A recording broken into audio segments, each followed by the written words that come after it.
I'll call this meeting to order. I'd like to start by thanking Minister Shea for being with us here today, and I appreciate your appearance.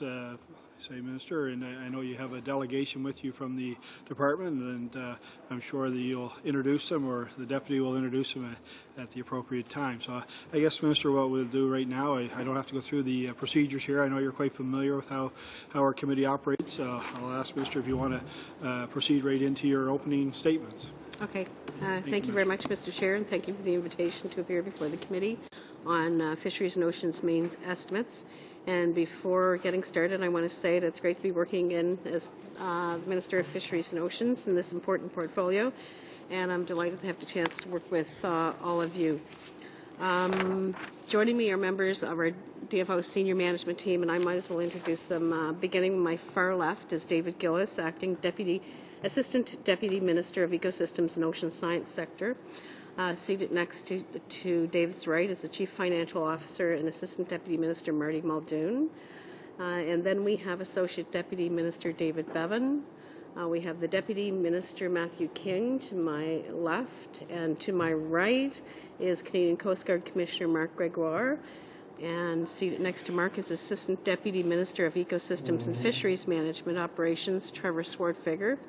And last but not least is the Senior Assistant Deputy Minister of Ecosystems and Fisheries Management, Kevin Stringer. The Department's 2014-15 main estimates total $1.6 billion. The key elements include increasing in funding for science vessels, oil spills and aquaculture regulation, along with decreases in funding related to ongoing vessel projects and recent spending reviews. The CFO will provide the committee with an overview of these shortly. My remarks will focus on our priorities for the upcoming year. I want to begin by highlighting our investments in our country's fisheries and oceans that support job growth, competitiveness, and quality of life for fishing families and the communities that rely on them. For example, our Economic Action Plan 2014 includes $15 million over 2 years for the Recreational Fisheries Conservation Partnership Program. It also includes $40 million over 2 years to accelerate repair and maintenance work at small craft harbors across the country. It includes important investments for the National Conservation Plan and the Health of the Oceans Program. It also includes, Mr. Chair, a tax credit for search and rescue volunteers who perform at least 200 hours of service a year. And it also includes $66.1 million to renew the Atlantic Integrated Commercial Fisheries Initiative and the Pacific Integrated Commercial Fisheries Initiative. The latter investment will allow increased participation of First Nations fishing enterprises in Canada's integrated fishery. All budgetary measures will support economic growth and create jobs in Canada, especially in rural, coastal, and Aboriginal communities. For 2014-2015, our focus will be on improving fisheries management practices, giving the Coast Guard the tools they need, ensuring responsible resource development, and pursuing operational excellence. Our first order of business will be improving the way in which we manage our fisheries. Domestically, the Department is working with fishermen to strengthen the competitiveness of the fish and seafood sector. Abroad, we continue to strengthen Canadian access to export markets for fish and seafood products while also promoting and protecting our traditional industries. Our efforts to expand markets have paid off. Recently, the Government of Canada and the Republic of Korea concluded negotiations for a bilateral free trade agreement. The trade agreement is Canada's first with an Asian market. Phasing out high tariffs on fish and seafood products will create new opportunities for Canadian exporters and put them on a level playing field with U.S. producers. Another excellent example is the Canada-EU Comprehensive Economic and Trade Agreement announced last October. The EU is the world's largest importer of fish and seafood products, importing about $25 billion annually, and our second largest trading and investment partner. When this agreement comes into effect, it will give the industry preferential access to the EU's 500 million consumers and their $17 trillion in annual economic activity. I'd like to briefly mention the challenges highlighted by the Maritime Lobster Panel report and the independent review of the PEI lobster industry. I reviewed these reports with great interest and have given much consideration to the recommendations directed at DFO, in particular those that were outlined in the report of the Maritime Lobster Panel. It called on us to continue rationalization of the lobster fleet, to improve how we work with harvester organizations, and to develop an electronic data collection system for catch and effort. The success of our response to help the lobster industry, however, relies on the support, consent, and cooperation of industry groups and the provinces to successfully carry out each of these initiatives. We're committed to the future of the lobster industry and small-scale fisheries. That's why we have a policy in place called Preserving the Independence of the Inshore Fleet in Canada's Atlantic Fisheries. This is known as PIFCAF for short. Introduced in April of 2007, the purpose of this policy is to ensure that the benefits of fishing licenses flow to harvesters in the rural coastal communities in which they live. As of April the 12th, after a 7-year grace period, PIFCAF will be fully implemented. This policy reiterates my department's ongoing commitment to owner, operator, and fleet separation policies and to support the independence of the inshore fleet in Atlantic Canada. Our next priority in 2014-2015 has given the Canadian Coast Guard the tools they need for their important tasks of ensuring safe and efficient navigation for all Canadians. We are also taking steps to establish an incident command system to improve the Coast Guard's ability to manage responses to marine pollution incidents. We will continue to work in collaboration with our key emergency response partners to protect our oceans. The next order of business will be implementing the fisheries protection provisions contained in the new Fisheries Act and will concentrate on a modernized aquaculture regulatory framework. As you know, aquaculture is the fastest growing food production sector worldwide, now supplying over 50% of the global demand for fish and seafood. Canada generates 174,000 tons of aquaculture product. This is worth over $2 billion annually and translates into 14,000 jobs in rural, coastal, and Aboriginal communities. That's why the government is proud to invest $54 million over 5 years for the renewal of the Sustainable Aquaculture Program. Renewing the Sustainable Aquaculture Program will help support the sector's challenges to grow by streamlining regulations, by improving the regulatory management, providing transparency, as well as increasing scientific knowledge and supporting science-based decision-making. As indicated in Budget 2013, the Department was asked to contribute to the government's fiscal balance. To achieve the targeted savings, we have focused on improving how we use technology, in particular video conferencing, simplifying the management structure in the organization, reducing some administrative overhead, and strengthening the department's decision-making processes. We now have in place a leaner department, better integrated, and with a results-based approach to our work. That said, DFO continues to maintain a significant presence in all regions of the country. The fishing industry will continue to be able to count on the support of people with local knowledge and sensitivity to local issues. We continue to focus on eliminating the deficit and balancing the budget by 2015. This year's estimates continue to steady decrease in the amount of voted spending. This reduction reflects the ongoing success of the cost-cutting measures the government has put in place and our unwavering resolve to cut unnecessary spending and balance the budget. With these investments and changes to how we do business, my department and this government will continue to modernize how it delivers results for fishermen across the country. We will continue ensuring safe and efficient marine navigation for all Canadians, as well as the long-term sustainability of essential Coast Guard assets in support of safe and secure waters. Let me close by saying a few words on the Seafood Expo that took place mid-March in Boston. As you probably know, this is North America's largest and most important seafood expo, and it has been an outstanding success. This was an excellent opportunity to showcase our Canadian products. It was extremely gratifying for me to visit one of the world's leading seafood expos and witness firsthand the positive reception to Canadian seafood products and to Canadian industry practices. That interest in and support for our products should make every Canadian proud.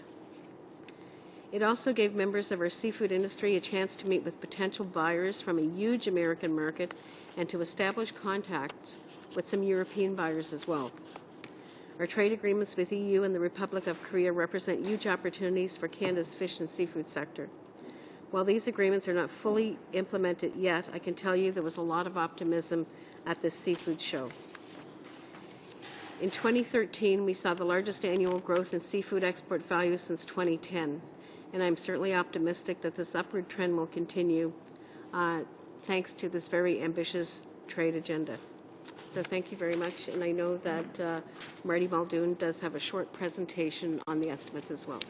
Thank you. Mr. Muldoon, you're going to give us a brief explanation of the slide deck, I presume, that you've been distributed. Thank you. The questions are on the estimates, and please proceed, Mr. Muldoon. The questions. Thank you, Mr. Chair. Good afternoon, and I'm pleased to be here in my new capacity in the organization and have this opportunity to provide you with a very brief overview of DFO's proposed main estimates. We did provide a committee, as the Chair was just noting, and I'll speak to that beginning on page 4. I know your time is valuable. As the Minister just noted, our estimates total some $1.6 billion. Under Vote 1 operating expenditures, we're seeking just over 1.1, and I would note that $724 million of that is for salaries. Under Vote 5, capital expenditures, $325 million, of which 73% is in relation to the Canadian Coast Guard fleet and shore-based asset readiness. Under Vote 10, grants and contributions, fairly steady story here at $57.9 million. And then the last two items, statutory in nature, are the contributions for the department as a whole for employee benefits and the statutory increase for the salary and motor car allowance of some $80,300. It's rounded to $1 million, as you see in the table. Altogether, $1.605 billion compared with $1.669 last year. That represents a $63.6 million year-over-year decrease in the main estimates for this institution. Now, page 5 is where I'll spend just the bulk of my time, and then I'll be pretty much wrapping up right after that. I just want to take a moment to walk through the key changes in variance between the 2 years of the main estimates. So these are taken directly out of Part 2's. Part 2 main estimates, pages 139 and 140. First item is a $32 million increase for the procurement of the Canadian Coast Guard offshore science vessel program. So we're bringing in funding this year for this program in order to carry out the engineering phases and what we call the long lead procurement items, the items that we will procure or begin the procurement process well in advance of their arrival in time for the shipbuilding phase. And these are for the propulsion systems and navigation systems. So here this is just simply the staging of the cash profile. It's not a new item. This stems from the $5.2 billion renewal announcement from the fleet readiness approvals in Budget 2012. And I'll just make the point that there's a few more following on this same page that are all around timing. They're not really around the issue of a new incremental ask. It's a bit of busy work trying to synchronize the estimates to when shipbuilding actually occurs. So the next item on the list is $24.3 million to strengthen the prevention, preparedness, and response for regime to oil spills from ships. And Budget 2012 provided funding for this initiative, the focus being spill response capacity on the west coast of Canada and developing spill trajectory models. Last year, we brought in the funding for this important initiative through supplementary estimates, and this is our first year to be able to actually book them in and regularize them through the main estimates. The next item is pretty similar to that, the $10.5 million in sustainable aquaculture, which the Minister just referred to. This program was sunsetting in 12-13 and was renewed in Budget 2013. So the department received its 5-year renewal. The first year of the funding we brought in through SUPS, and now we're at the stage of being able to permanently reference level that 5-year project through 14-15's mains.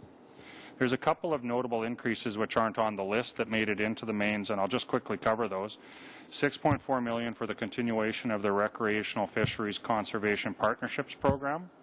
And then, as the Minister noted, that's a 2-year extension to the original approval, and so we'll see that again in next year's mains again as we go through the next year. And then the second item I would draw your attention to is a $3.3 million increase for the Asian carp issue in the Great Lakes. So now switching to the red ink, dealing with the decreases, the first item you see on the list is $45.2 million for strategic and operating review. I'm sure we're familiar, that stems from Budget 2012 announcements. This, for us, marks the final year of what we would otherwise call the SOAR reductions, the SOR reductions. So having this reduction, we have now fully addressed both strategic review, its predecessor from the previous budget, and now SOAR, and we have one more year left of reductions with what's known as targeted review, and we'll see that again next year in the mains. The follow-on item, this is another one of those timing issues I talked about in terms of marine fleet. This is $36.8 million relative to the midshore patrol vessels. So this one's got a different sort of layout to it. The department had $212.5 million approved for this important initiative. We were to build and put into service 9 midshore patrol vessels. We've completed and received 7 of those vessels, and 2 more will come in this year in 14-15. So the reason for the reduction is simply that we had $69.4 million in authorities last year, and in this coming year we only need 32.6. The difference is 36.8. So we need to reduce our authorities to match the outflow of that project requirement. Then we're on to the next one, $30.2 million for what's called the Vessel Life Extension and Mid-Life Modernization Program for the Canadian Coast Guard. So these two tangential programs either ensure that our vessel fleet reaches its intended useful purpose, or when it's necessary, and as we're going to see coming up now on the icebreaker program, for instance, if we need to continue a vessel well past its normal expected life, we have to put an extension program in place. So in this instance, you see this is part of the $5.2 billion program for the fleet renewal.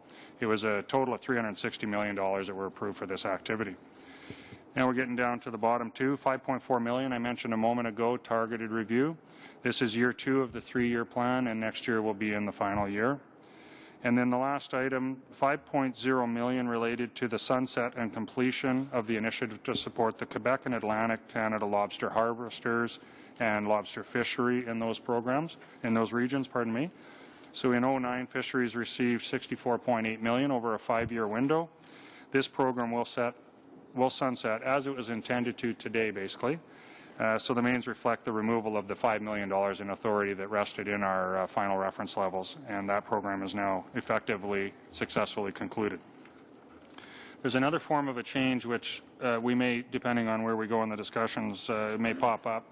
We just went through a fairly low-key but important restructuring. A number of areas in the department moved from one side of program activity to another, and so we needed to make a number of changes in the main estimates to reflect those consequential budget movements. So it's basically a minus here becomes a plus somewhere else. I'll have an example in just a second. So I'll wrap up very quickly by moving through the last few slides just as reference points. So I'm on slide 6. In summary, the department has 25 programs. We see the first number of them under this area called Safe and Secure Waters. We plan to spend something in the order of $676 million. And I would just point out that about 81% of this whole area is going to be spent in the Coast Guard on the 2 big areas you see on the pie chart: fleet operational readiness that ensures our fleet and our ship's crews are ready to go, and shore-based assets which provide the essential ground support to them. On the next page, we move into what's called economically prosperous maritime sectors and fisheries program activities and strategic outcome. And here, $401 million, and of that, about 57% is spent on fisheries management, which is both commercial and recreational, as well as small craft harbor. On the last summary page, by strategic outcome area, we have sustainable aquatic ecosystems, $238 million, and the point here is just to notice that 69% of that program is being spent on the compliance and enforcement side, which includes monitoring and surveillance, as well as the fisheries protection program. And our last program area, summed up on slide 9, is internal services. This area is going to be $290.6 million this year. That's up a small increase of $4 million, and this is the example I gave a moment ago of some internal restructuring. So it's not really getting new money. What's happening is some of the IT services that were located in some areas, pockets of programs, have now been reconsolidated with the CIO branch, which falls under internal services. So it's a net increase of about $4 million. And on this page, I would find a bit interesting is that about $111 million out of the total spend is for our real property program. So I'll just close off by saying that subject to the approval of these main estimates, as the Minister noted, we would be in the area of about $1.605 billion. And from there, we would see over the year the opportunity to increase that amount with those budget 2014 items, as noted, and then also, of course, the in-year opportunity to bring in our operating and capital carry-forwards. These aren't reflected in the mains due to timing issues. And so at the end of the year, I'm expecting that we'll be somewhere in the order of about $1.75 billion in total estimate authority level. So thank you again, Mr. Chair, for this opportunity. Thank you, Mr. Muldoon, and thank you, Minister Shea. We'll move into the questions, and we'll start with Mr. Chisholm. Thank you, Mr. Chairman, and Mr. Minister, or Madam Minister. It's a pleasure to see you here before the committee. There are so many things for us to discuss. You know, with a $1.6 billion budget. Responsibility for your department, covering fisheries management, covering habitat protection, science, research, search and rescue, Coast Guard, and we have 10 minutes in which to have that discussion. We are nonetheless got to, tried to break this down into a few questions, and I will be sharing my the 10 minutes we have. We'll be sharing it amongst ourselves. Let me start. You raised the issue of PIFCAF, and I want to acknowledge how pleased the owner-operator fleet is with the way you have gone towards the deadline and the way you've implemented the PIFCAF program. People are very, very pleased. The recognition that you and your department have given to the value of the owner-operator fleet and the connection between the ownership of the fishery, the conduct of the fishery, and the communities that benefit from it. So I applaud you for you and your department for that effort. In that context, I want to raise my concern about the other coast, the West Coast. The fact that the independent fisherman is less confident with the way the industry is being managed there. With the ITQ fleet, of course, with the allocations, there is the costs of fishing are upwards of 80% of landings, and what's left over for the crew and the skipper is minimal. There's now an effort, it appears, and that's how people feel, that there's an effort to push ITQs into the salmon fishery, and I think, given your support for PIFCAF in the East Coast, I think you would recognize the alarm that many owner-operator and fishermen and communities are feeling with this push to ITQs, the disconnect between the ownership and the prosecution of the fishery in that sector. And I would ask you if you would take the same commitment you and your department have shown to the owner-operator fleet separation policy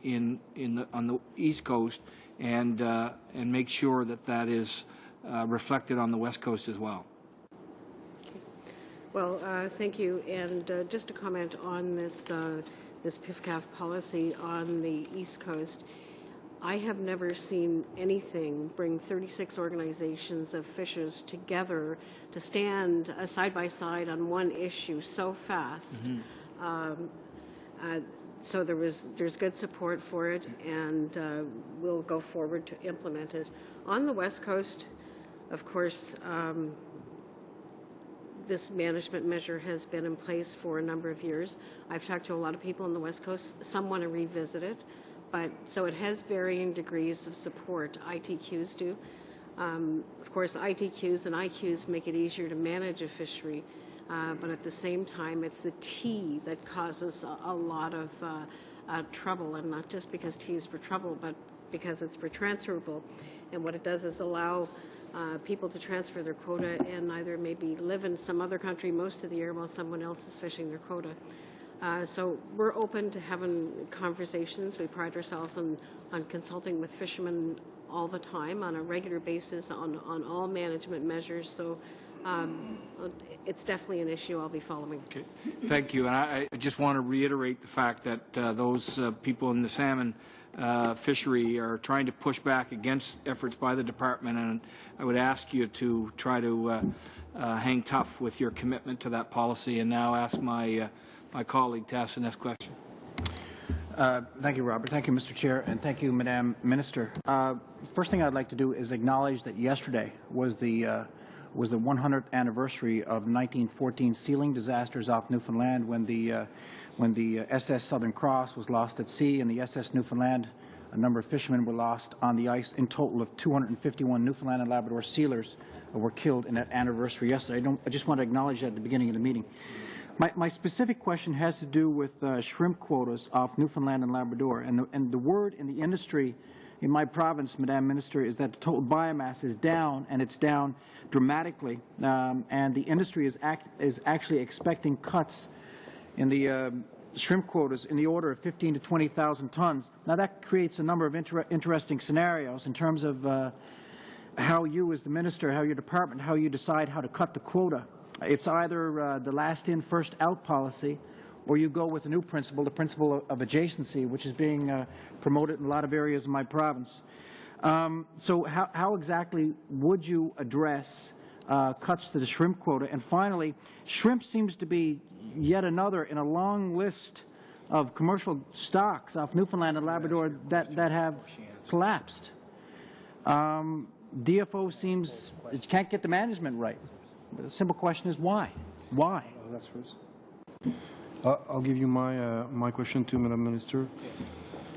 Le 16 décembre dernier, juste avant une longue relâche de la Chambre. December 16th, just before the break for Christmas, the department concluded a protocol that would give the responsibility for evaluating potential effects of pipeline projects on aquatic species in peril. That was the kind of decision that can only remove credibility from the next consultation scheduled on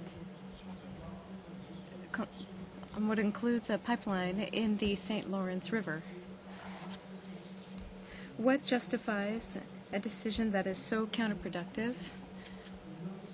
And can you name us a single pipeline project over the last 20 years that was prevented by a study that had been extended by specialists of the Department of Fisheries and Oceans? Just one scenario where the presence of the DFO prevented a pipeline from going forward. Thank you.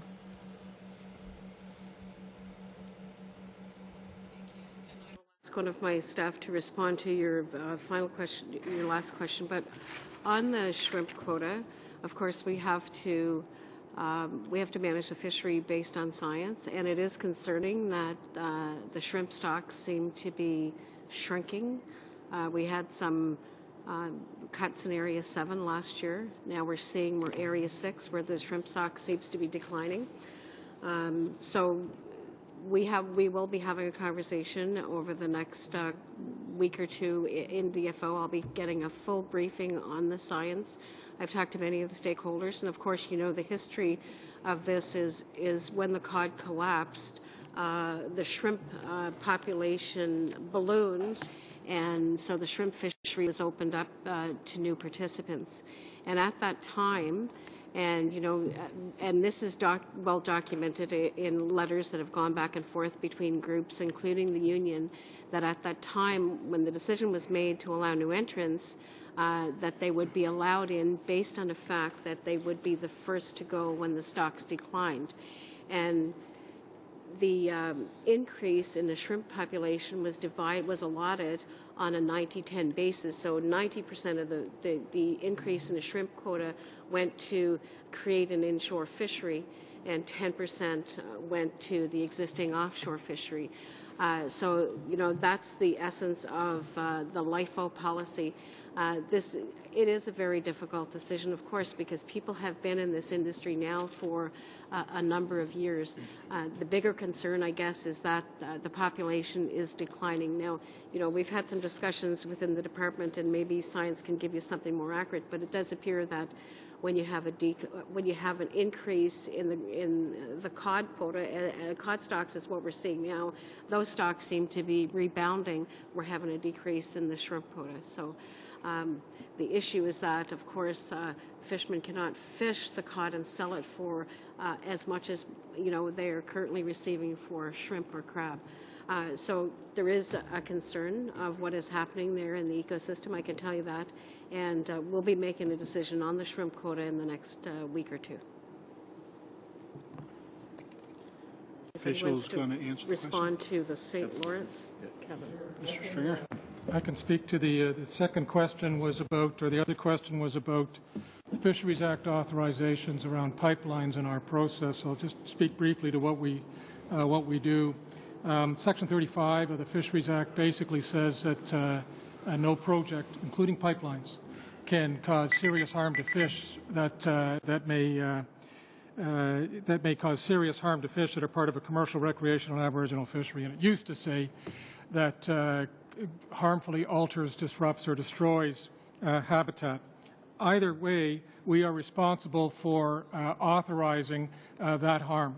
That is a process that we undertake, so there's authorizations regularly issued with pipelines. We've done it before the changes to the Fisheries Act. We do it now. And we do have arrangements with others, and sometimes it's provinces and sometimes it's other agencies. We establish the standard that must be met to be able to reach that serious harm level. And at the end of the day, it's the minister that issues the authorizations. We've done it, as I said, often. What is often the case is if there is harm, the minister can authorize the serious harm, but there must be an offset provided by the pipeline company, in this case, an offset to make up for the impact on fish habitat. Thank you, Mr. Stringer. We'll move to Mr. Sopak now. Thank you. Minister, I was very pleased to see that the funding for the Recreational Fisheries Conservation Partnerships Program in the main estimates was not only maintained but increased dramatically, and Canada's 4 million recreational fishermen who support an $8 billion industry in this country are very appreciative of what you and your department have done. And in terms of the first round of funding, can you talk about the types and number of projects that were funded in the first round?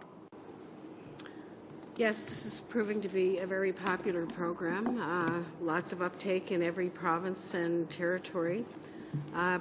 Under the first round, there were 94 different projects that were funded, and that was approximately $6 million in federal funding alone. So, of course, the other partners, that would be a lot more. There were many different the projects varied from, and I attended many of them, but they all had certainly stream enhancement, habitat enhancement, fishery enhancement at the core of their projects. And of course, there was as many varying partnerships as well across the country. So we currently put out a second round, received a second round of applications, and we received over 150 applications in the most recent round, totaling over $7 million in requests. So early this spring, the results of that second round will be made public. Great. And I must say that having been a little bit involved with the development of the program, I'd like to publicly compliment the departmental staff for being able to administer what obviously was a fairly complex program and administered it in a manner that was very congruent with what the angling groups wanted. Things were done on time. Funding was advanced on time. So I think the department itself, Minister, under your watch, deserves a lot of credit for the for how the program was rolled out, and we're certainly looking forward to the next round as it unfolds. And I know I'm in fairly constant touch as the chair of the Conservative Hunting and Angling Caucus with angling groups across the country, and they are very excited about what your department is doing under your watch. Speaking of further good news under your watch, Minister, it has been reported that the department is estimating record Pacific salmon runs off the West Coast.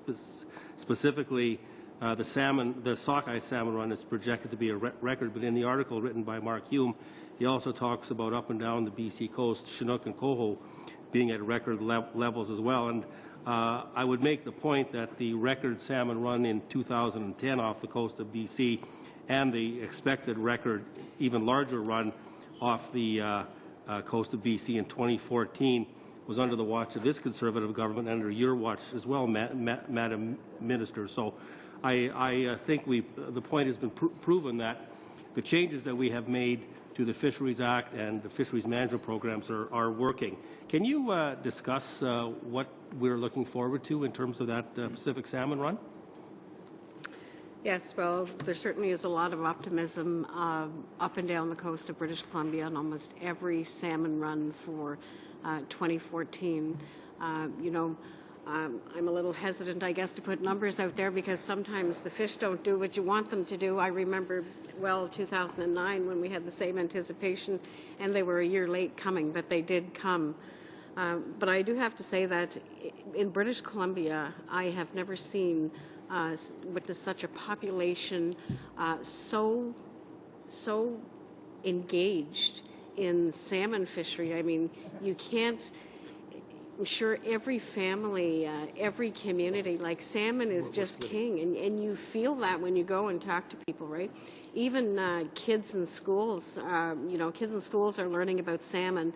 They have aquariums in their schools where they learn everything about the life cycle of a salmon. So it is very impressive in how people in BC, just the general population, take ownership of, this is who we are. It's such a cultural icon.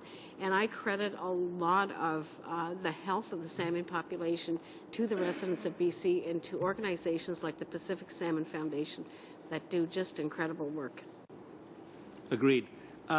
In terms of that run, can you speculate as to, or perhaps your staff can speculate as to the biological and ecological factors that all came together to create this perfect storm of a salmon run?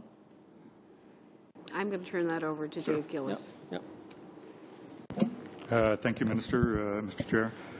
Yes, we're pleased to see the results of our estimates that we've been able to arrive at for the 2014 run. Certainly these are, and there's probably a couple of important factors at play here that could be mentioned. First off, as the Minister mentioned earlier, these are the prodigy of the run in 2010, which was a very large run as well. So we would have, and we're expecting to see, that there would be a healthy return 4 years later after their normal migration at sea. It's also the case that, of course, as it is with shrimp, when you were making reference in the earlier question, that ocean conditions have a lot to do in the survival and growth of all species, but including Pacific salmon. And it certainly appears that as best we understand it, that the conditions for these particular fish on their sojourn to the ocean have been quite good. So putting those two things together, we have a very strong estimate for returns. There is some uncertainty, and as the Minister says, the fish are not in the bank until they're in the bank, but we're certainly look forward to a strong return in 2014 based on those combination of factors.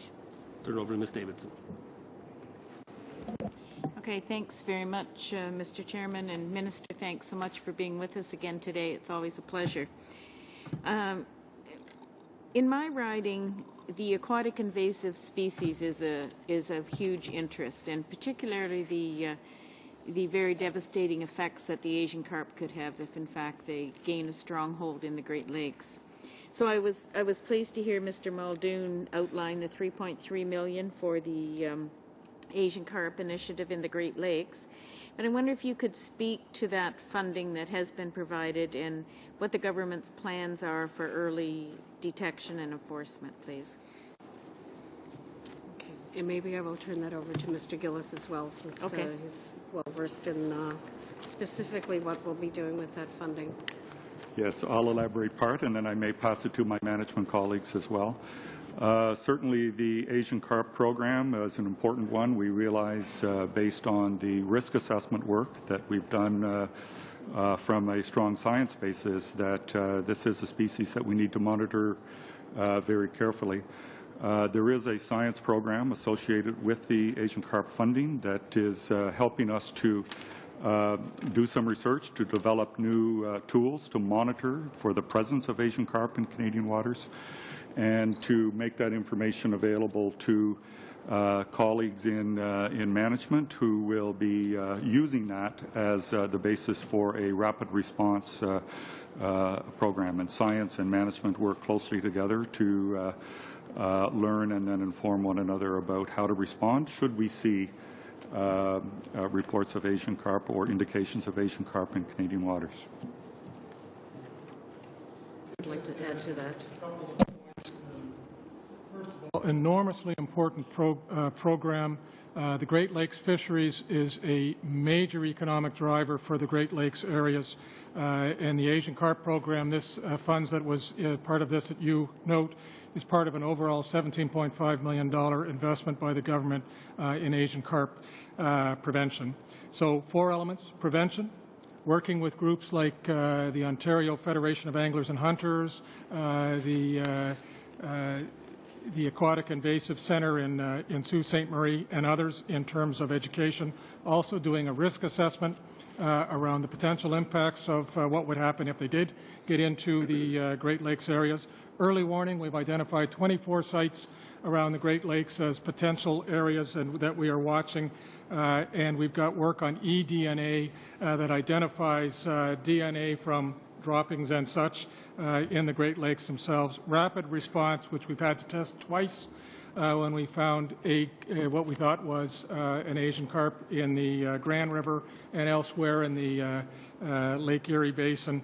So testing that out, it actually worked well. And management, we're working on regulations, we're working on training our CNP officers, et cetera. So those 4 elements, and we will remain vigilant. It is an important challenge and threat to the Great Lakes, and this funding is helping in that regard.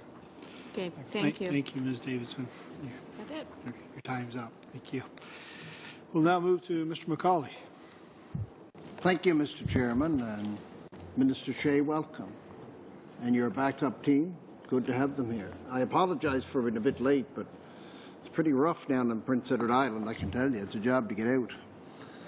Anyhow, good to be here and good to have a chance to ask a few questions. I think, Minister, you're fully aware of the great importance of the tuna fishery in the Gulf. And I think you're hopefully full aware of the hook and line fishery as one of the best managed and most sustainable fisheries methods in the world. And that longliner fisheries have some of the most destructive means of fishing. Now, are you considering an application to have an experimental longliner fishery in the Gulf? And if so, why? I'm not aware of one, but I don't know if someone in fisheries management can answer that. Not aware. We can check and see and get back if we're wrong about that. But that's.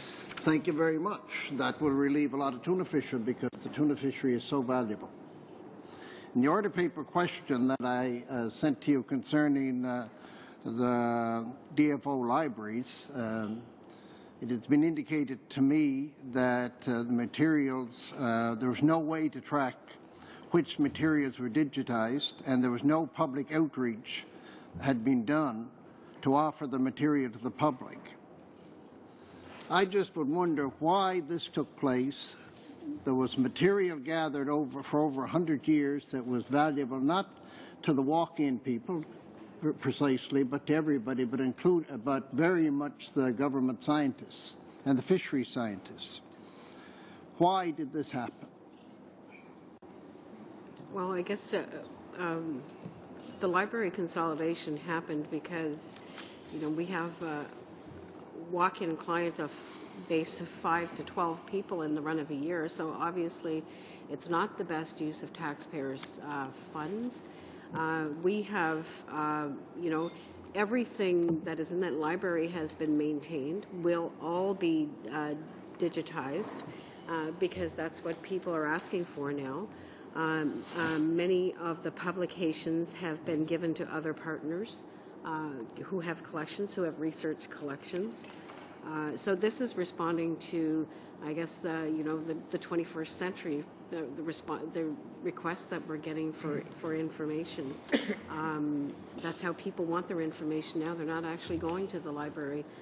So, you know, we've ensured that all of the material is maintained. It is will all be digitized and will provide a better service to the public. Thank you, Minister.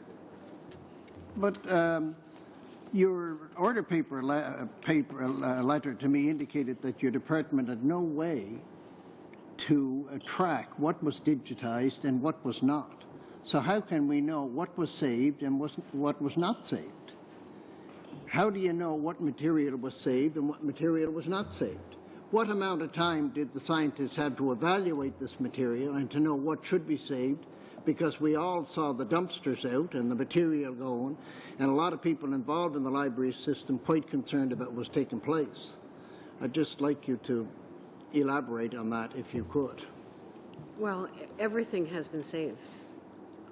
Anything that has been disposed of would have been, you know, 45 copies of the same magazine. You don't need to keep 45 copies of the same magazine. So everything has been saved, the originals of everything, and you know, whether or not we have a list of everything that has been digitized, I'm sure that exists in different forms. Eventually, everything will be digitized. Well, the problem that I have is with a letter that I received from you that indicates quite clearly that DFO has no way to track which DFO library material has been digitized, and that no public outreach has been done to offer the material to the public. Was the letter right? Or are you, they don't know?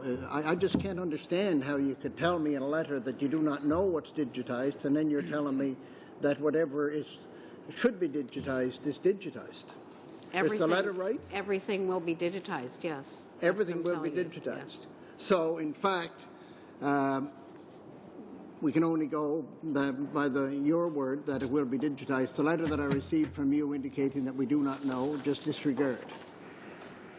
Well, I'm sure we know that it's all going to be digitized. Whether or not there was an itemized list of everything that has been digitized, I can't tell you that for sure. Well, my only concern is that the letter back tells me there's no way of tracking what has been and what has not been, but whatever, we've dealt enough with that. The Small Craft Harbours program has been continually cut. As you realize, it was over 200 million at one time, and 111 million in 2012 and 13, and now it's down to 94 million.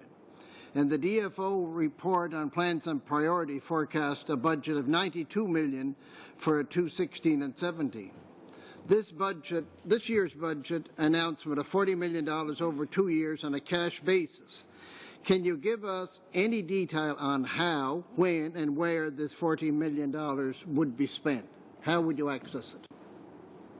Well, the $40 million, of course, is put in place to be spent over the next 2 years and to accelerate the work that needs to be done. So we take health and safety issues into account when making decisions on which harbors get priority.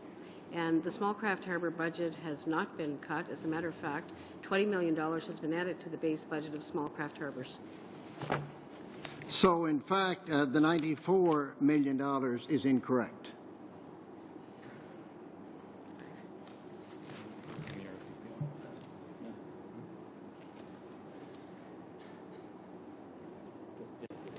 We'll get to that. So the $94 million is our opening budget, sir, from the main estimates at $94.277 million. And on top of that, we will seek the budget increase that the minister referred to from budget 2014 in addition to that amount. What's the addition, sir? The $20 million per year for 2 years, so we'll get 20 on top of the 94.3. So per year it'd be around 100 million, and it was 111 last year. So my math, the new math I have, that'd be a cut in the budget. Well, maybe I'm adding wrong, but 94.3 plus 20 would put us up in the 114 range, and that would be in excess of the 111. I apologize. My math was wrong. Now, thank you very much, Madam Minister. There's great concern, of course, about habitat protection and what's going to be protected and what's not going to be protected. The DFO Fisheries Protection Program will face a $15 million cut over the next 2 years. And can you comment on and explain how these moves will be put in place? What will be cut? I'm going to refer this to Kevin Stringer. So there were indeed reductions associated with the strategic operation and review process. What we did, however, the legislation changed. The focus is on serious harm. We have consolidated the office from a large number of offices, consolidated and done some economies of scale to ensure that we have, sufficient people in the offices that we have to do the work that we have to do. I'd also note that while those reductions were being made, the government has also done the investment that the minister spoke to and the CFO spoke to in a $10 million a year now with respect to the Recreational Fisheries Partnership Program. So in terms of the overall investment in fisheries protection, yes, there is a reduction in terms of the staff that are reviewing projects. There are processes, consolidation, et cetera, to address that, but there's also an increase in the Recreational Fisheries Partnership Program that helps to offset that. How many DFO scientists have been fired or relieved of duty in the last 2 years? Can you tell me that, Minister? In the last 2 years, I'm not 100% sure, but I know that right now we have about 1,500 people working in that section in our department, doing all kinds of good science work. And our science budget has remained fairly constant over the last number of years. And what we've done is ensure that we focus on the science, on our science priorities, and we get our priorities completed. If I might, I just want to share some examples because DFO Science does such good work, and I want the committee to be aware of some of the work that is being done right now. We're working to examine how cold ocean conditions impact snow crab development off of Newfoundland and Labrador in the southern Gulf of St. Lawrence and in the eastern Bering Sea. We are also have a multi-year project that we're identifying and quantifying a suite of microbes that affect BC salmon and their effect and their interplay between wild and cultured salmon. Our scientists are also on the south coast of Newfoundland and Labrador working with the local fishermen's union and an aquaculture company to determine whether there are any changes to the benthic bottom environment as a result of establishing an aquaculture farm site. We're also doing science to inform hydroelectric development. We're doing science on the narwhal summering aggregation. We're doing science, as we talked about, on the Asian carp. We're also doing science on the behavior of oil spills in the marine environment. And we're also doing science as well, and we're doing this on the northeast coast of Newfoundland and Labrador. We're doing science on meeting the challenge of climate change with small craft harbors. So what they're doing is exploring the potential use of floating breakwaters as a cost-effective option for minimizing the damage that could happen from severe winter storms. Thank you much, Mr. McCauley. Thank you. Your time's up. Mr. Weston. Thanks, Chair. Minister, on a day when British Columbia's Premier is here in Ottawa to shrink the distance, you've spoken about your many visits to British Columbia, and you've told us about your observations about the passion and the commitment of the communities. And I think as a British Columbian, it's great to hear.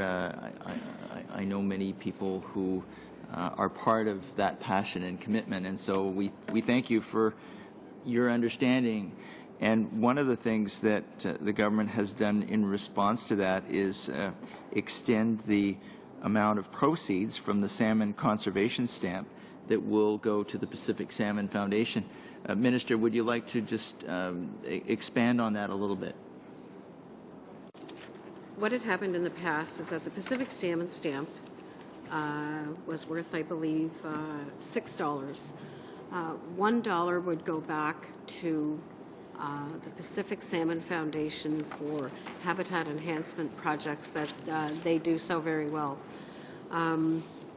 The industry asked on several occasions, we have worked on them with this, they asked that the entire stamp be returned to the Pacific Salmon Foundation for direct investment in the salmon industry in British Columbia. So just this past year, our government agreed with that, and we're now returning all of the proceeds of the Pacific Salmon Foundation or stamp to the foundation.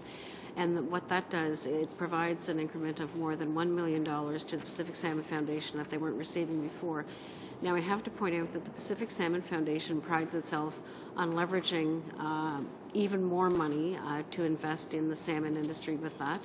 They leverage anywhere between $7 to $10 for every $1 invested. So that is a significant amount of money if it translates into $10 million investment in Pacific salmon. And Minister, you've already spoken about the Recreational Habitat Partnership Program. Do you foresee some leveraging through volunteers in the same way as you've seen that through the Pacific Salmon Foundation? Oh, for sure, because it is necessary, it is mandatory that there must be a partnership with the specific, with the Recreational Fisheries Partnership Program. So that as well will leverage a huge investment in Pacific salmon. There's been a great uptake in British Columbia in this Recreational Fisheries Partnership Program, and I know that there is in this upcoming round as well as there was in the last round. So that is leveraging a lot more money from private sources, other government sources, but and what it does as well, it provides encouragement to the volunteers who work so hard to make these projects come to fruition. So, you know, if we can provide some funding that helps them to get these projects completed, it's absolutely amazing what can get done. And Minister, consistent with the things you're talking about, you mentioned earlier that you've seen a direct result between the efforts of these volunteer groups and the health of the salmon. There's a salmon enhancement program, an excellent way that the government supports our iconic fish in BC. And one portion of that program that's caught my eye is the Stream to Sea education program. And it is designed to encourage youth to be better aquatic stewards. I recall you visited the North Van Outdoor School where you saw youth involved as stewards. Do you want to comment on this salmon enhancement program, and particularly the Stream to Sea education program? Well, it's a very important program for the youth in British Columbia. There are about 1,800 schools with incubators in the classroom in 50 school districts in BC and Yukon. And so we reach about 8,000 students per year. The students often take field trips to release fish that they've raised in the classroom, so it's a real hands-on experience. And they interact with other public involvement programs and with NGOs and community groups that they may at some point in time become members of as they grow up. So it's exposing the children to not just the life cycle of the salmon, but also all the volunteer organizations that make it happen and make it a success. And I think you've become a real minister of the people when it comes to salmon. And do you have any words for those youth in terms of the commitment that you're talking about today, how they should get more involved in becoming good salmon stewards? Well, you know, I think that by working together, of course, by governments working together with the NGOs and providing the materials and things that are needed in the classroom to allow the children to learn, I think that we, are doing a good job of providing the education for children, but they don't just get it from there, because I know that when they go home, they also hear from their parents how important salmon is to British Columbia. They hear from their friends how important salmon is to British Columbia. So I think that it's really instilled in them, and I think that there's such a sense of accomplishment for them that this will continue. And I do believe that children being children will want to do what their friends are doing. So they will have role models among them, and it's really very impressive to see the interest that they do take in this program. Well, let me just close by saying the children of BC and all of the people who support salmon and salmon habitat welcome you back as soon as you can get to BC. Thank you. Thank you, Mr. Camp. I'm sorry, Mr. Leaf? Mr. Leaf. Sorry, Mr. Leaf. Thank you, Mr. Camp. 3.5 minutes left. Thank you, Mr. Chair. Minister, great to see you on the committee. We did talk a little bit about the small craft harbors. Of course, they're of significant importance to our fishermen and keeping those in great repair is no easy task, given that they're spread all across the country, hundreds of them, in fact. Often they're in remote locations. Just wondering if you can explain how the additional $40 million will accelerate their maintenance, and maybe if you could touch on some of the geographic locations our investments, the government's investments are in small craft harbors, so Canadians get a sense of where these investments are spread out across the country, but specifically how that additional $40 million will accelerate their maintenance. Okay. Well, of course, small craft harbors are certainly spread right across the country, right from the north right to the coast of Newfoundland, to the coast of British Columbia, and all throughout. Of course, we've established a new small craft harbor at Pangerchung in Nunavut, which was the first small craft harbor for the territory. So it's certainly much appreciated in that community, and certainly very much needed as we start, anticipate fisheries in the north at some point in the future, more fisheries. So the small craft harbors are spread right across the country, and there are varying degrees of need. But the first thing we have to take into account and consider is the health and safety of the users of that harbor. So we have to address those issues first. There are plenty of those issues, and you can imagine that harbors that are pounded by raging waters and high tides, take quite a beating, and they're very expensive to maintain. So that's how we decide how that funding will be spent. We have to consider health and safety first. I appreciate that, and so we've got the investment, $20 million over for each year for over 2 years, and given some of the challenges you've articulated there, and obviously a sensible approach, making sure that safety, user safety, and the development considerations are first and foremost. How confident are you that that the money will be spent on deserving projects? That additional money will be spent on deserving projects and not returned back into the fiscal framework? Oh, I'm very confident of that. I can tell you that. There is never enough money, of course, because small craft harbors certainly has lots of need. But this will allow us to accelerate some of the projects that we have been trying to complete. So, as I said, health and safety first, but we will have absolutely no problem expending the budget and the additional $20 million as well. And I see, thank you for that. I see in the graph charts that we have before us, there's a great reflection a breakdown of where the expenditures are for compliance and enforcement and fisheries protection. Those two are separate categories in the graph charts we have under strategic outcome and programs.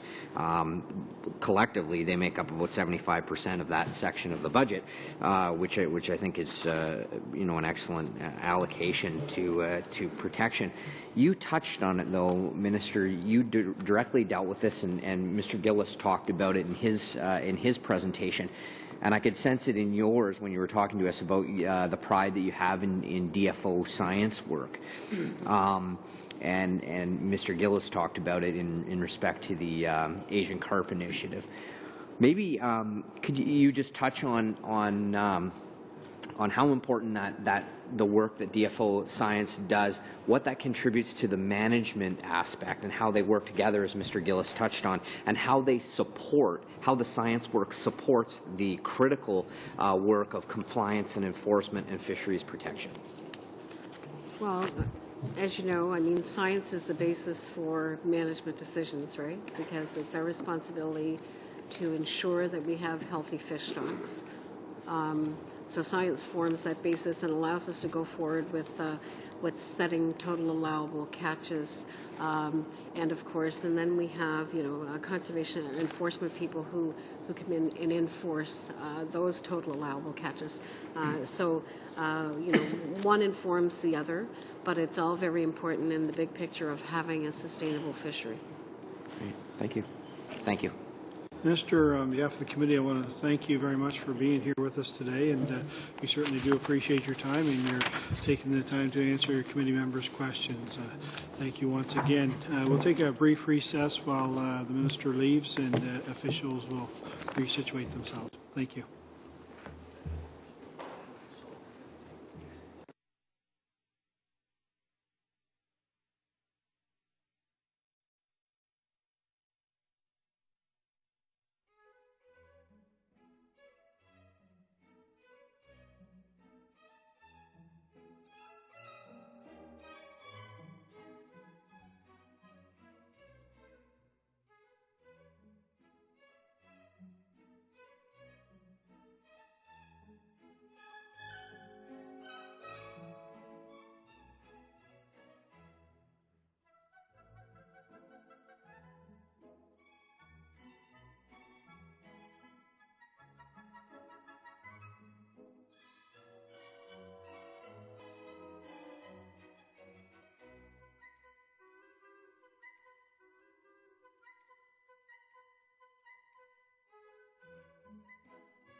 Okay, we're ready to begin.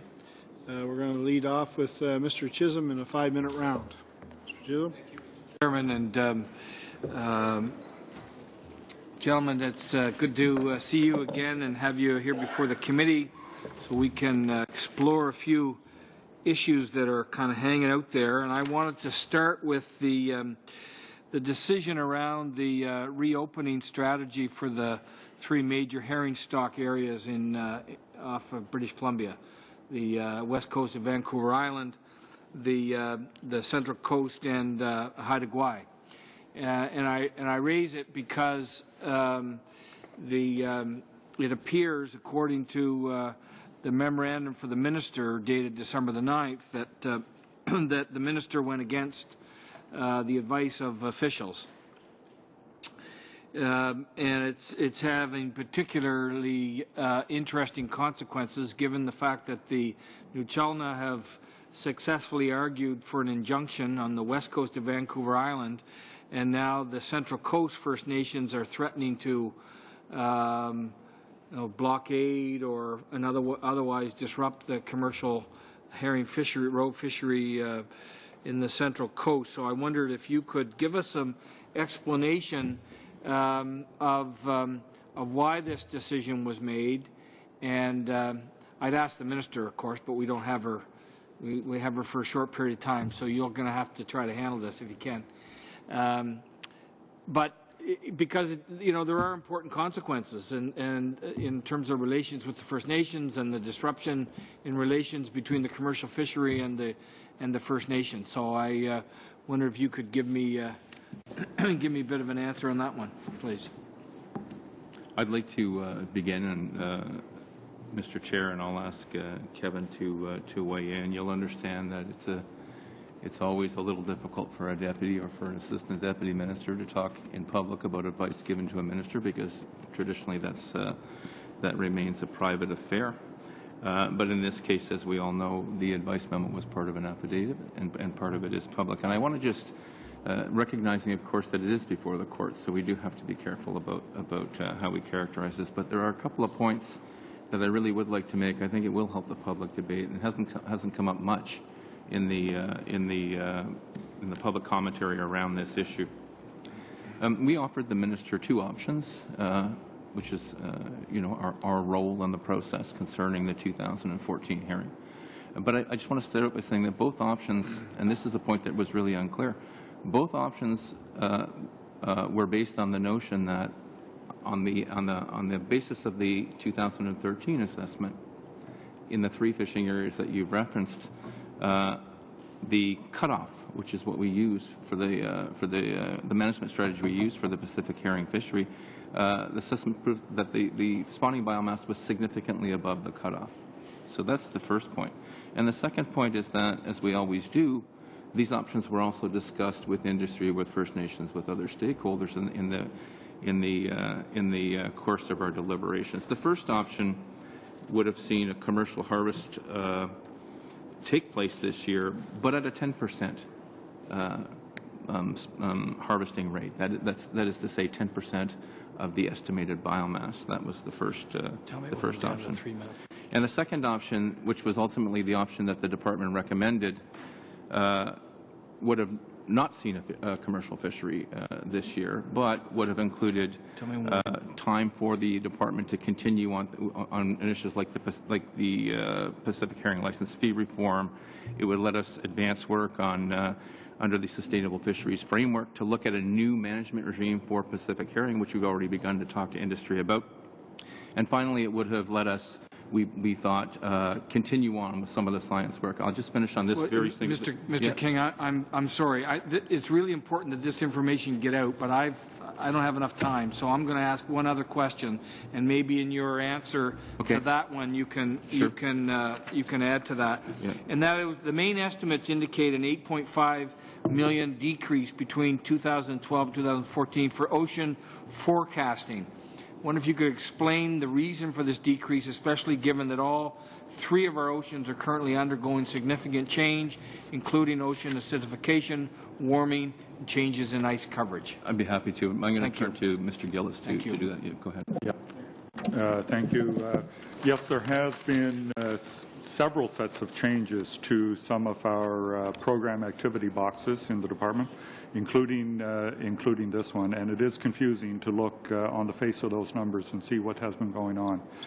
With the ocean forecasting program, what we have here is that in 2011 and then again in 2012, we had a lot of money coming into that program in order for us to conduct our climate change adaptation program. Climate change programming is very heavily based on oceanographic science. That's the underpinning for a lot of the considerations that go into climate change trends and predictions. And so when we received our funding, it went into that programming box, and it made it look like there was an increase. Then, in the third year, for the third year of the program, we actually created our own program box for the climate change. So the money came back out of the ocean forecasting box, and when the climate change went into its own program activity architecture box. So on the face of it, it looks like there were significant changes between those two programs, but in fact it was money flowing in and then out 18 months later. We'll now move to Mr. Camp. Thank you, Mr. Chair, and thank you, gentlemen, for being here. Just a couple of areas I'd like to cover, and a third if time allows. Earlier in the discussion with the Minister, the issue of ITQs on the West Coast with respect to salmon was raised, and I'm not sure if the member opposite said explicitly, certainly implied that that the department's got an agenda with respect to ITQs with respect to salmon. It's my understanding that there's an advisory process ongoing, that industry is, talking about this, and I just wonder if you can give us a little bit more detail so that we really understand what's going on there. Thank you. I believe that we've been looking at how to manage the salmon fishery in British Columbia over the last number of years. And clearly this year we're not going to be faced with, at least hopefully not, with an abundance issue. But in the past we've had to manage small fisheries, and there was a problem with the entire fleet. They couldn't show up and have it properly managed. So efforts were underway to look at different approaches to managing those smaller contained fisheries so that they could be opened under different circumstances. So instead of having all the gill nets, for example, show up at an opening, we would have a small number pool or go to quotas, etc., to prosecute those fisheries. And those kinds of discussions have been ongoing with the industry, so it's not just a ITQ imposition on the fleet. It's a different approach to allow for those smaller contained fisheries to take place if there's an opportunity and a smaller surplus than otherwise would support a bigger fishery. Okay, good. No, I appreciate that. The main estimates talk about the $24.3 million for the strengthening of the prevention, preparedness, and response regime to oil spills, and part of our efforts to have a world-class tanker safety program. Just wonder, Mr. or Commissioner Gregoire, if you can just give us a bit more of an idea of where we're at on that. It talks about phases and stages, and if you can just give us a bit more of an outline, I appreciate it. Yes, certainly. First of all, I guess the largest piece of that funding relates to the implementation in the Coast Guard of incident command system. This is a system that will allow us to manage large crises in a far better way than we have done until now. First of all, it will allow us to manage crises with all the involved parties, the province, the municipalities, all the players together at the same table. We've had the opportunity to practice that during the Zalinski operation on the West Coast, and it works very well. So a good part of that money is to actually to build a command center, so to speak, in Ottawa to manage crisis from a national level. It's to buy a system, a computer system, to allow all of the Coast Guard people involved in the crisis to work and report in the same platform. It allows for money for funding for training of our people. So that would be the bulk of it. There are a number of other initiatives. Some of that money goes to science, and maybe Mr. Gillis will explain that. Thank you, Mr. Gregoire. Yes, there is another large component of the world-class tinker safety system which goes to a number of supporting science issues. I'll mention 4 briefly. First of all, we received some funding, which has largely been spent now, to improve the charts in the areas of the West Coast where development might be anticipated. That is work that is very largely complete. We'll be wrapping that up in the current year. That's the first item. The second item is that in the same area, we are doing some work in association with Environment Canada to improve our capacity to model the movement of water masses in that area. It's a dynamic oceanographic modeling exercise that is important for us to be able to develop in order to help predict where a spill in the water may go and when, so that that can be informative of efforts to deal with and recover those products. That's the second item. In association with that, we are putting some significant resources into our research facility that's actually on the East Coast. It's at the Bedford Institute, but is established nationally to do research related to the fate and behavior of oils in the marine ecosystem and the marine environment.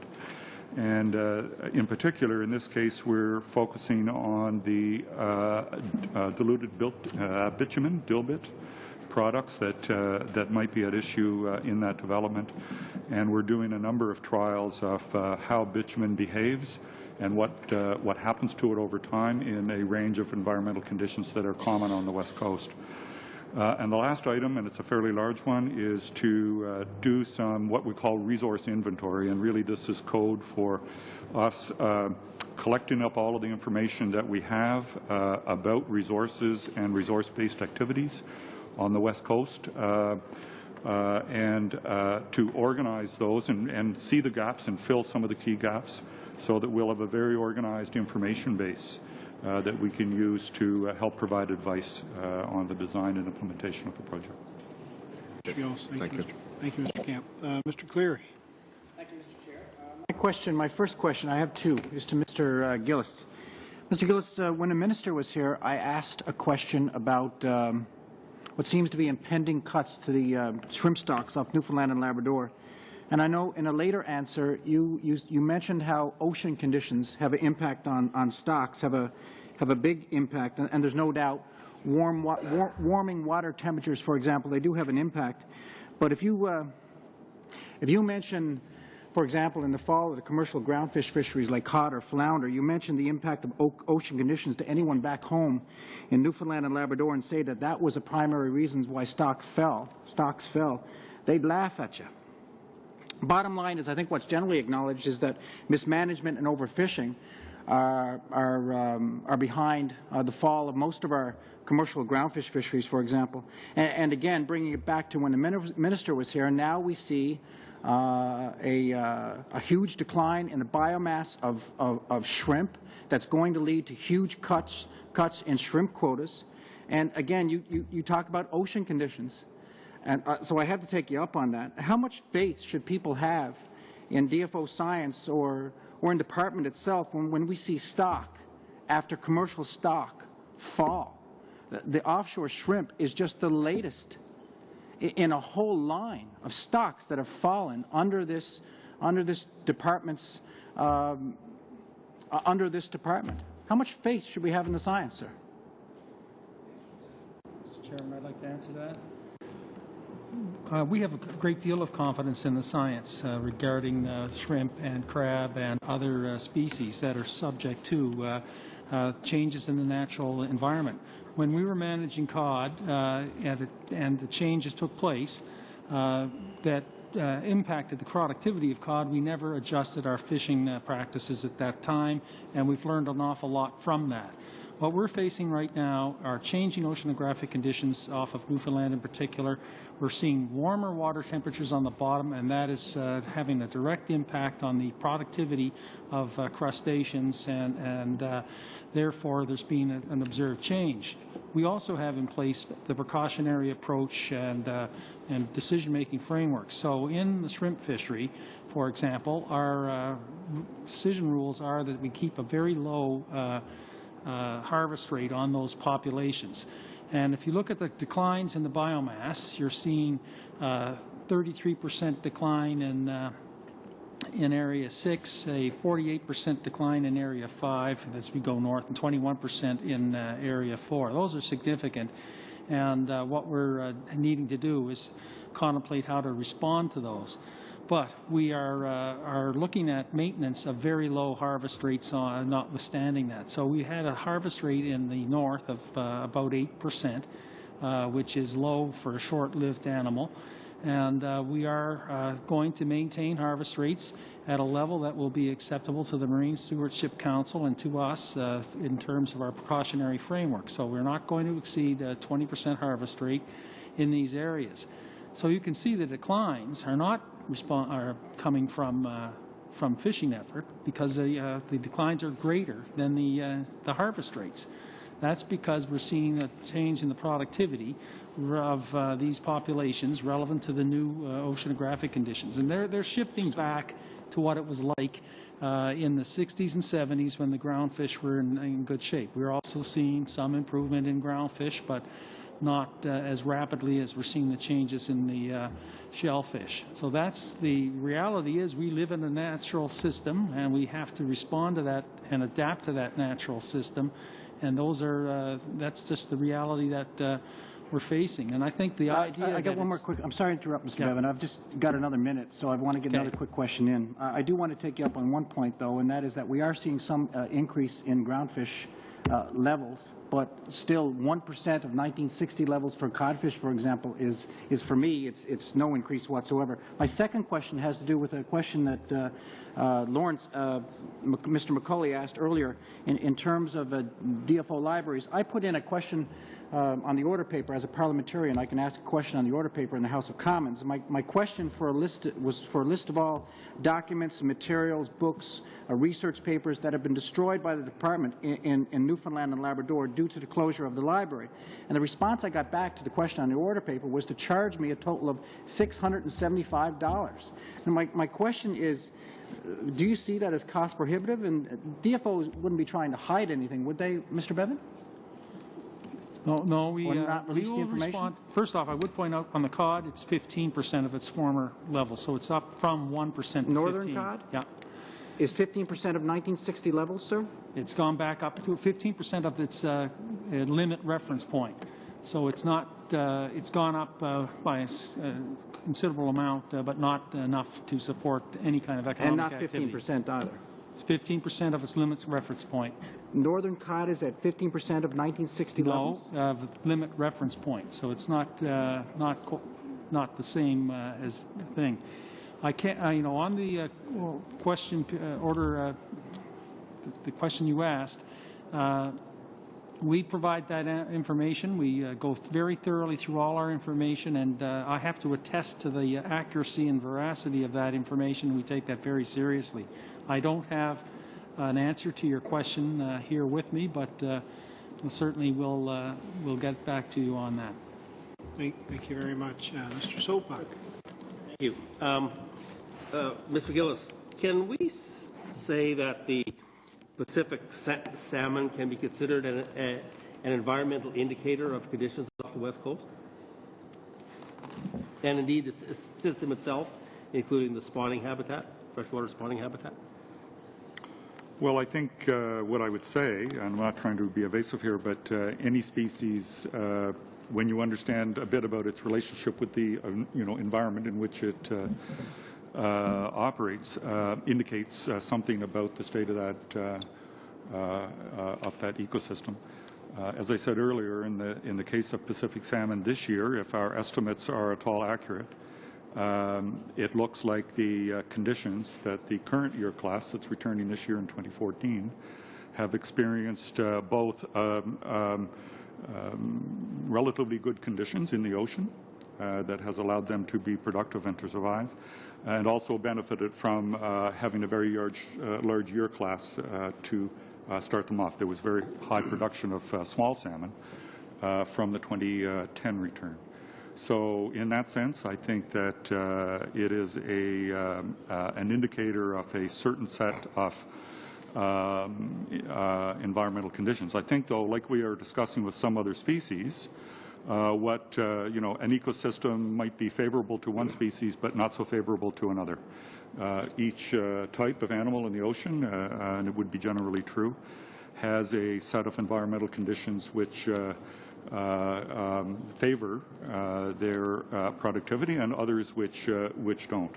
So I wouldn't jump to a conclusion about any one species, but certainly for Pacific salmon right now, it looks like that ecosystem has been productive in recent times. But of course, given the iconic nature of Pacific salmon and its importance culturally and economically, I think a focus on the Pacific salmon is warranted. And given that they are a group of 5 species that go way up into the inland areas to spawn, they need freshwater nursery habitats, they need good gravel to spawn in, then they go back to the ocean, they need a food web that sustains them at different stages of life.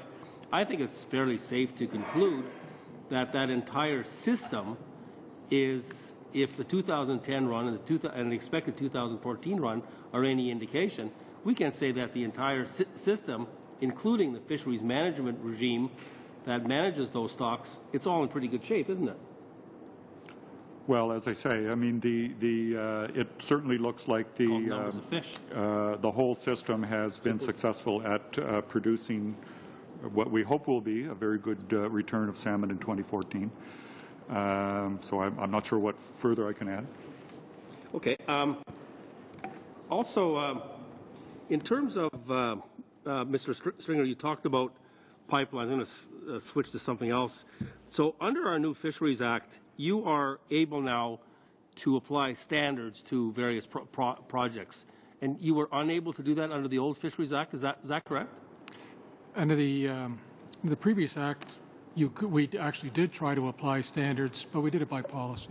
We now have the ability to actually establish in regulation an actual standard, so that with respect to a pipeline crossing, here's a standard you must meet. With respect to barriers or dams, here's a standard that you must meet. With respect to water flow, here's a standard that we require anybody to meet, and we can do that now by regulation. It seems to me then that having the old Fisheries Act, where you had standards by policy that really couldn't be enforced in any courts of law, versus the new Fisheries Act, where you have standards that can be enforced in a court of law, that's a marked improvement, isn't it? There's an attempt to have regulatory clarity. There's an attempt so that everybody out there who's affected by this, by the Fisheries Act, either proponents or conservation groups or angling groups or people who care about the fishery, have a good understanding of what the rules are. And we'll be able to roll those standards out and develop them with conservation groups, with angling groups, with industry over the next few years, but it is indeed providing that regulatory clarity that people are asking for. If memory serves me right, in earlier testimony from an earlier meeting with officials, you had, under the old Fisheries Act, something like 12,000 files open in a given year, and we only actioned basically 1,000 files. It seems to me, and under the new Fisheries Act, of course, you're dealing with specific fisheries that people actually care about. And it seems to me that a large measure of those savings came from the changes to the number of files that you actually had to work on. Is that correct? Yeah, indeed, it comes from a number of things, but certainly that 12,500 projects that happen in the country that may impact fisheries. Okay?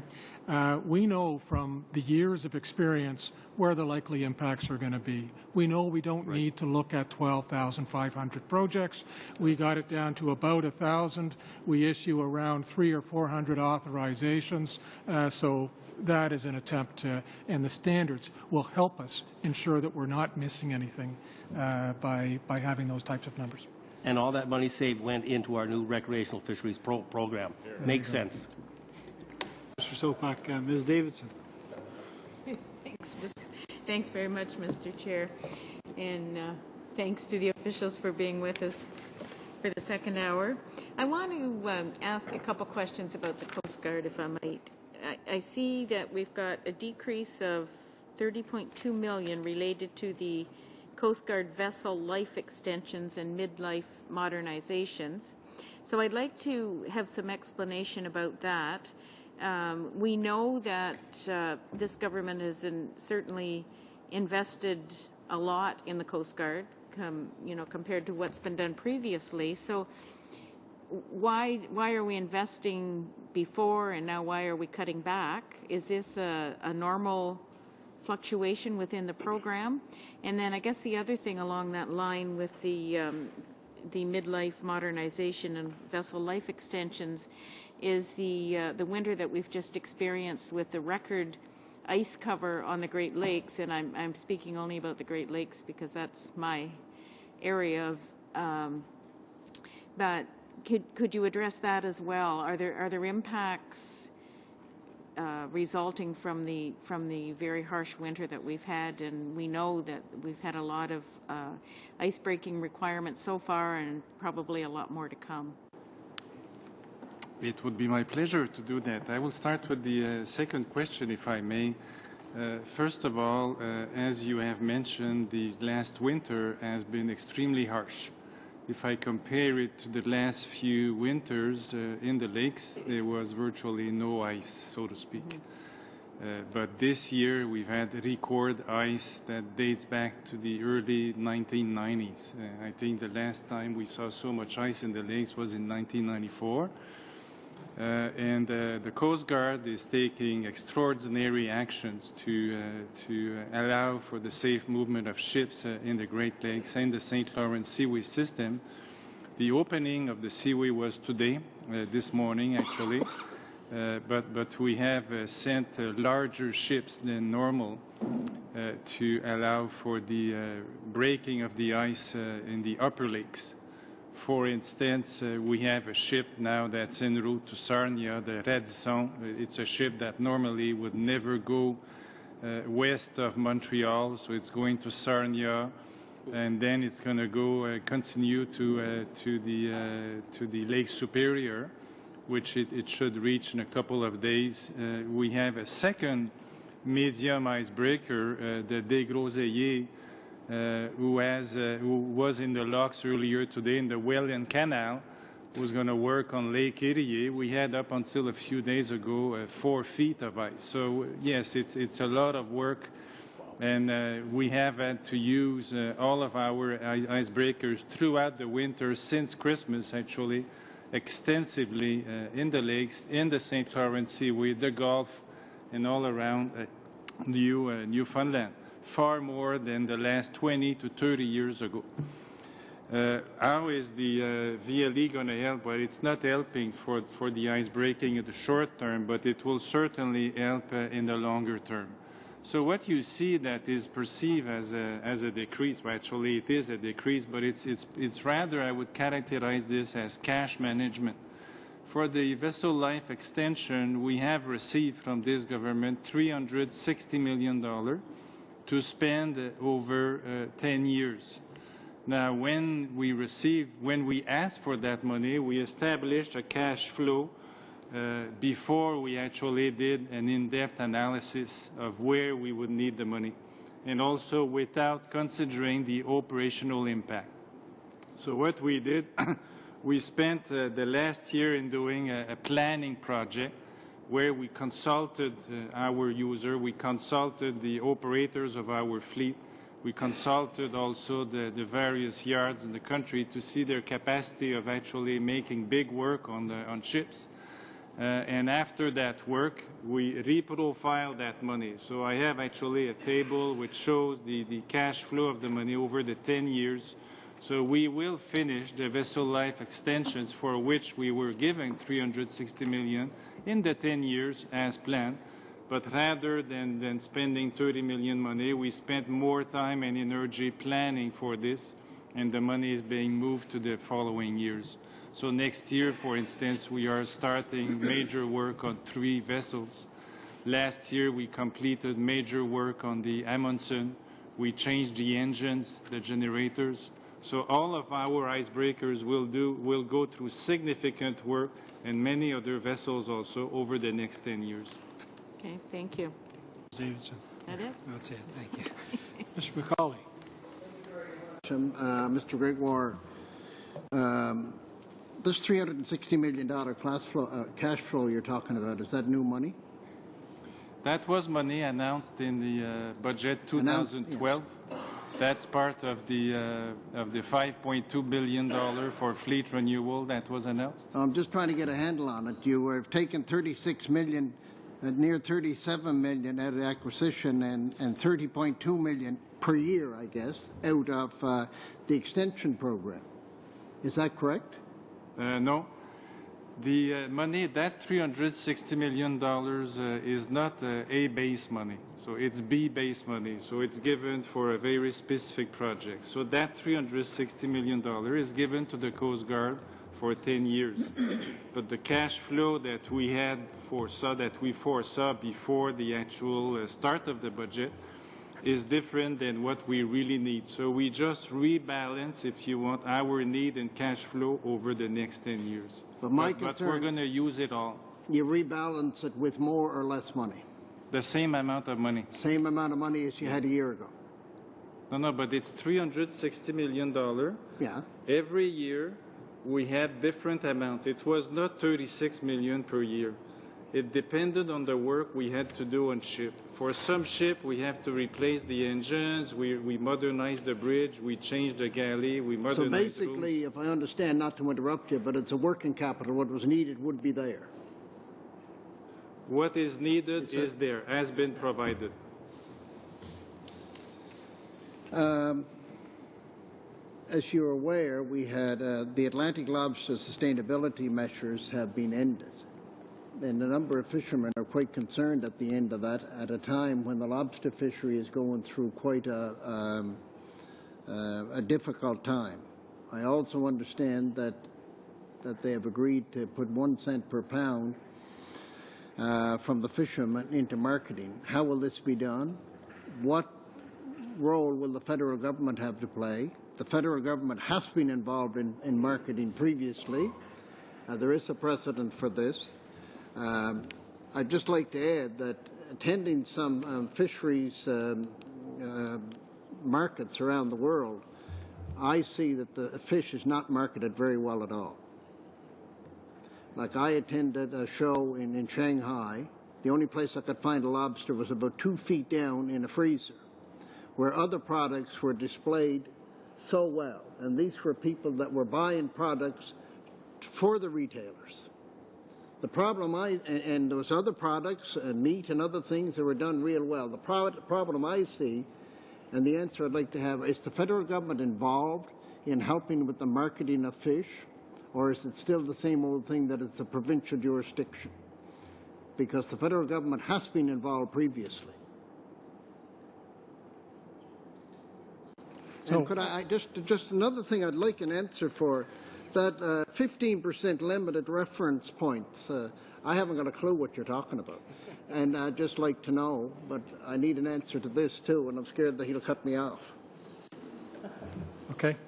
On lobster, first, you're right, the lobster sustainability program comes to an end actually today. It's, the end of a few years. Over the years, removed about 600 licenses, removed about 200,000 traps from the water, established all kinds of new sustainability measures, biodegradable traps, reductions in traps per harvester, all these types of things, so very, very useful program. The panel report, and there were two of them, the one from PEI, but also the one that came from the three maritime provinces. Very comprehensive, spoke to a number of different things. Spoke to marketing, spoke to the levy issue, spoke to a number of different approaches, and actually had 5 recommendations for the federal government. Minister actually released something a couple of weeks ago or a few weeks ago, and she was at the Lobster Summit last week and spoke to it. We've accepted all 5 recommendations that came to us, and these speak to ensuring that we have clear rules about how we work with industry, providing a support function when it comes to rationalization, marketing, and those types of things as we have in the past, and ensuring that we have up-to-date, modern information management systems in place. In terms of accepted those recommendations, have said at the Lobster Summit last week and in our statements generally that leadership needs to come from industry, but we will work with industry to make the change that needs to be done. I think everybody believes, as you point out, and has been pointed out, we're not getting full value for lobster. Okay, there are things that need to be done. That Lobster Summit, which brought together governments and industry right through the value chain, that's the sort of thing that needs to be done. They did discuss a levy process, which is being led by the provinces, and they did discuss marketing, but they also spoke about things for the federal government's role, and we've indicated that we'll be there for our part of that. On the limit reference point. I'm sorry, Mr. Bevins, time's run out. We'll move to a 2-minute round at this point in time, and we'll start off with Mr. Chisholm. Time flying, eh? We got lots to talk about. So I wanted to talk about marine protected areas in particular. Canada has made a commitment to protect 10% of our marine areas by 2020. In 2012, the Environmental Commissioner's report was, I think, fair to say, fairly critical of what we were doing to fulfill our commitments.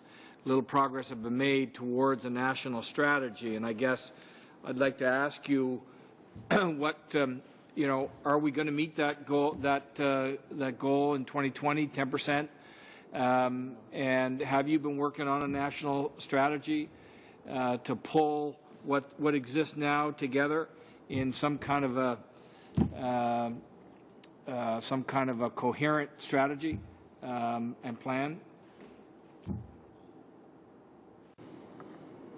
Thanks very much for that question. I think that first, just to touch on the federal role, really, there are 3 statutes that we use to establish marine protected areas, as you probably know. Yep. The Oceans Act allows the Minister of Fisheries and Oceans to establish some. The Parks Act allows the Minister of the Environment to establish national marine conservation areas, and the Canada Wildlife Act allows the Minister of the Environment as well to establish marine national wildlife areas. All 3 of those tools have been and are being used to varying degrees in a mix. The federal departments involved work quite closely to identify chunks of the landscape, or I should say seascape rather, that are of highest priority, so that there's a lot of coordination amongst the federal community.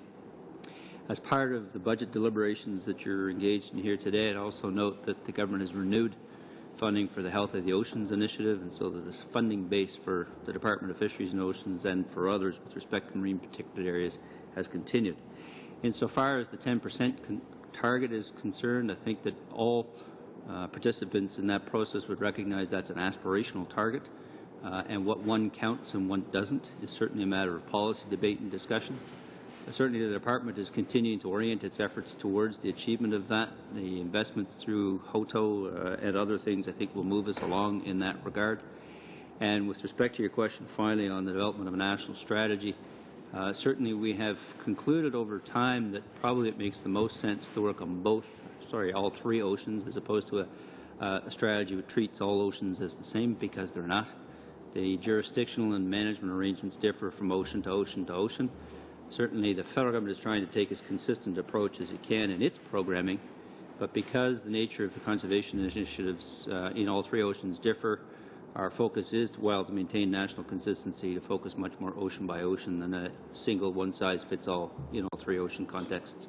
So there won't be any national system. Thank you, Mr. There will be a national. We're way over time here on this one. Thank you, Mr. Sopak. Regarding the Pacific salmon run again, is it fairly safe to conclude, given that net pen aquaculture has been going on the West Coast since 1985, and given the high run of salmon in 2010 and the expected terrific runs this fall, can we safely say that the current management regime for net pen aquaculture on the West Coast is doing its job?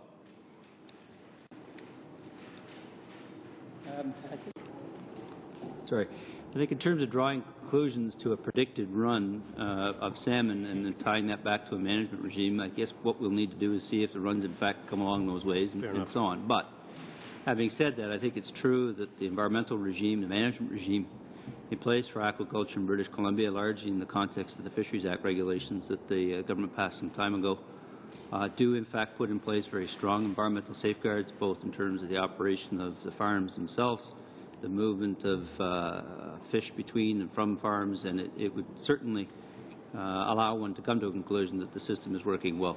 Okay, thanks. In terms of the East Coast, the Atlantic salmon, really quick because there's no time, but I'm going to ask the question anyway.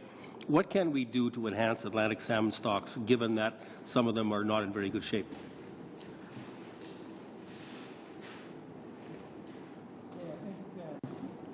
There, what we have is river by river measures. So we have conservation limits that we're looking at achieving on each river.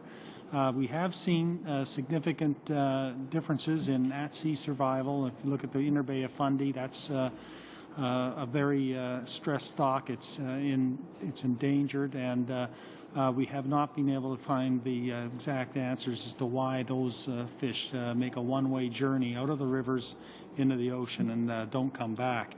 Others are more productive, and it varies by river. So what we're doing is considering each river individually and setting up the appropriate angling and fishing controls for that river in an attempt to meet the conservation levels. And I was involved with NASCO. We set up a collaborative agreement called SALSA, Salmon at Sea, research to try and get a handle on what was going on in the high seas environment that's having an impact on Atlantic salmon.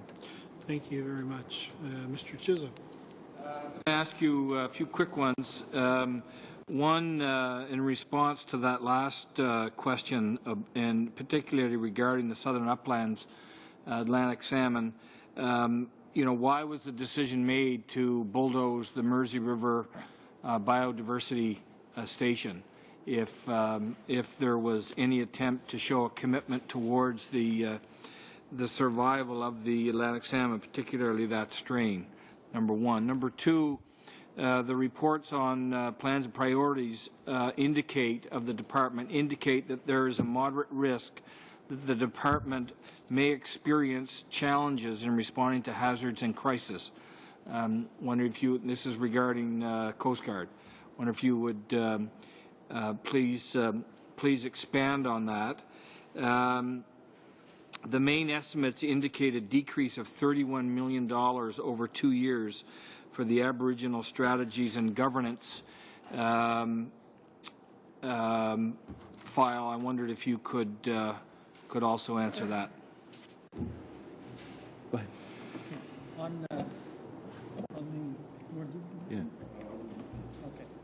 Yes, about the Mercy initiative. This was obviously part of the budget measures that we spoke about more generally earlier in the session. In a nutshell, we had previously we had 3 facilities that were contributing to our efforts to do research and to maintain a genetic stock of Atlantic salmon, especially in the Inner Bay of Fundy. In the Atlantic Canadian area, and we determined that we would be able to maintain that program with just 2 of those facilities. So we were able to bring that efficiency to that program without. Well, you haven't yet. You'd bulldozed the plant. You haven't been able to bring the efficiencies yet. Well, particularly at Mactaquac, we've been able to maintain the Atlantic salmon genetic program through doing the work, more of the work at Mactaquac. Okay. Thank you very much. The SARS? The search and... Sorry, you're out of time, Mr. Chisholm. Mr. Westland.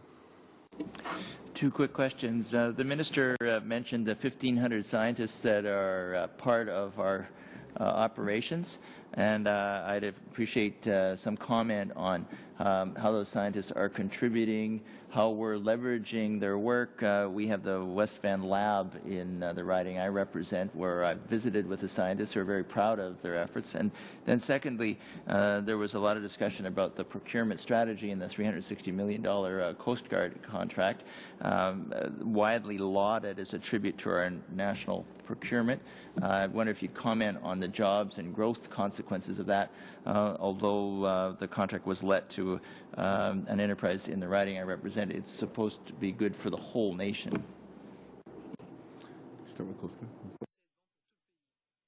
We'll start with the fleet renewal. We have more than one contract, so that contract is with Vancouver Shipyard. This is to build the large vessels, and that's, to ensure the building of all the non-armed vessels of the government, so basically all of the Coast Guard vessels over the next 30 years. We have other contracts that we will establish elsewhere in the country for the smaller vessels. We also have received money for the helicopter fleet renewal, so we hope to be signing contracts for the acquisition of new helicopters soon. I've spoken already about the $360 million for vessel life extension that will be spread in various shipyards in the country.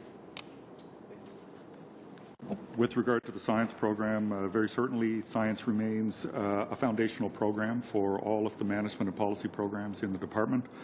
I would say actually in the recent time period that our coverage across the department has expanded to 100% because our climate change programming is now having us play a direct role with small craft harbors and our friends in the Coast Guard to, that we had a very modest amount of interaction with in the past. So it is a very broad program and it's broadening. And with regard to leverage, this is a very important word for us these days. We do a lot of collaboration with other science providers, both in the country and outside the country, and it allows us to extend the resources that we have available for science to bring a much wider benefit to questions related to our mandate. Thank you very much. Mr. Leaf. Thank you, Mr. Chair. The Minister described the department now as would she say, leaner, better integrated, and results-based. So it sounds like an Olympic athlete. So looking forward to some great results this year. Could I get a comment on the specifically on the small craft harbor in Pangerton and how that came about and what the significance of that investment is for the people in Nunavut with that particular small craft harbor? Mindful of the time, there's a bit of a long story around that one, but I guess essentially in a nutshell, the key thing there is that we have opportunities for the fishery in the Arctic context to expand. A key, not the, but a key limiting factor was the absence of sufficient harbor facilities to allow people to prosecute the fishery from the north, in the north, for the north. The Pangerton Harbor construction project, which concluded this year and is opened and has worked extremely well, has allowed people who want to engage in that fishery to have a proper base from which to work and to allow them to grow that fishery to some extent. We'll see where the industry goes in that area, and I wouldn't want for an instant to suggest that that's the key to massive expansion and all of a sudden everything will happen. But certainly it was identified as a key limiting factor, which the government, I think, has addressed. And it does build on your point outside of the discussion around MPAs, with this example in a different realm, that oceans are very different, not just from one perspective. Any comments additionally on the sort of the social economic differences of Canadian oceans? Well, I think if you look at it in the context, just to stay with the Small Craft Harbors program, I think when you look at where it puts its feet on the ground, so to speak, I think that it acknowledges the difference in the three oceans. Certainly a key element in prioritizing where investments are made through the program is through the productivity of the fisheries themselves. The infrastructure is tied to support the prosecution primarily of the commercial fishery, and because, as you've just pointed out, it operates differently in all three oceans. Priorities are set a little differently. The configuration of the program is different. It's tailored to meet local circumstances as opposed to a single national template that applies uniformly across the country. Great. Thank you. Thank you. Gentlemen, on behalf of the Standing Committee of Fisheries and Oceans, I want to say thank you for your time today. Thank you for coming and answering as many questions as possible. It certainly is appreciated by all committee members. There being no further business, this committee now stands adjourned.